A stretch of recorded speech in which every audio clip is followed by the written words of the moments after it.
Hello, Steve White, Steve White 9. Well, I've been watching Christmas horror movies, and I found this little gem, Home for the Holidays. It's an Aaron Spelling TV movie. It was made in 1972. It was released, I think, the 28th of November, 1972. It stars several women, but notably Sally Field and Julie Harris. Julie Harris? Julie Harris? Yes. Yeah, Julie Harris. I kept wanting to say Juliet Harris. Yeah, it's fairly simple. Basically, a father who's on his deathbed invites his 4 daughters back to their home. Now, they have not really been talking since their mother died. There was some suspicions around her death, and then they found out that the wife, who's now with the father, was accused of killing her husband when, and I think she even went to jail for it. So he tells them that he thinks that she's trying to now kill him and poison him.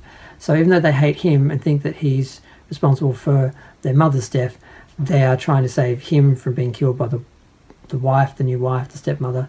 And it's fun. It's got a nice atmosphere. It's got a, you know, old Gothic sort of house, and the actresses are all, you know, chewing the scenery wonderfully.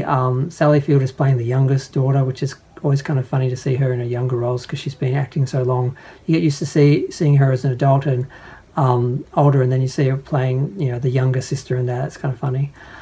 Julie Harris, I can't remember where I knew her from. Like, I think she was in The Haunting. I mean, it's a murder mystery. You don't know who did it because basically as soon as they arrive, someone starts killing the girls one by one, someone in a yellow rain slicker. And yeah, there's a twist or two at the end. There's 2 twists at the end. And it ends off fairly well. I was very happy with it. I wouldn't say it's perfect, but it's really good. I mean, there's a reason why Aaron Spelling went on to become, you know, the TV juggernaut that he was, where every show he made, you know, turned into magic. But I think he started off doing TV movies, I think, and maybe not just TV movies, but yeah, I want to say more about it, but I don't want to ruin the plot in case someone actually watches it after they see this review. But yeah, there's a few 70s and early 80s TV movies that are actually quite good. They have, you know, stars from TV shows now that you know who weren't quite big enough to, you know, launch a feature film, but you know, they got their TV movie treatment, and this is one of them.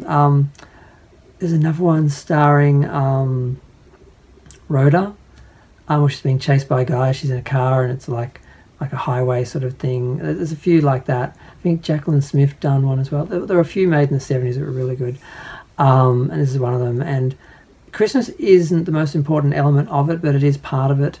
But it's really primarily a murder mystery, and is done well. I didn't suspect the killer, and I did kind of suspect the second end. I sort of thought, well, that's not going to happen, that's going to happen, and then that did happen. I'm like, okay, so I saw that coming, but, you know, the main sort of twist I didn't see coming. I didn't think it was who it was. But I'm going to go. Feel free to share, like, comment, subscribe. Let me know what you think. I don't think anyone else was involved in it that's notable or anything. Yeah, that's it. It was just done for ABC TV, and I wish they did more things like this. It's sort of like how it was streaming now. We get these films made just for streaming that the networks are making, and that the streaming services are making. And it's kind of like how for a while we got a lot of TV movies where, you know, there was a good idea, but it wasn't quite sound enough perhaps to make a feature film out of, but it got the TV movie treatment. And then sort of in the 80s, 90s, it was the direct-to-video. Now it's the direct-to-streaming. So, you know, I'm glad that we get these, because if it weren't for that, all we get is, you know, the big tentpole films and the blockbusters like the Marvel films and stuff like that. So they're not making any little films anymore for theatre, but they are making them for streaming, ironically. And they used to make them for video, ironically, and they used to make them for TV, ironically, because all these things were supposed to be killing cinema originally. TV was going to kill it, then video was going to kill it, and DVD was going to kill it. Now streaming is going to kill it. You can't kill it because people love cinema. It's an experience that is different from watching something at home, so it's always going to have a place. And yeah, I'm still talking. It's nearly 5 minutes. I'm going to go. Feel free to share, like, comment, subscribe. Did I say that already? I can't remember. I say it so often. But yeah, I'm going to go. Bye.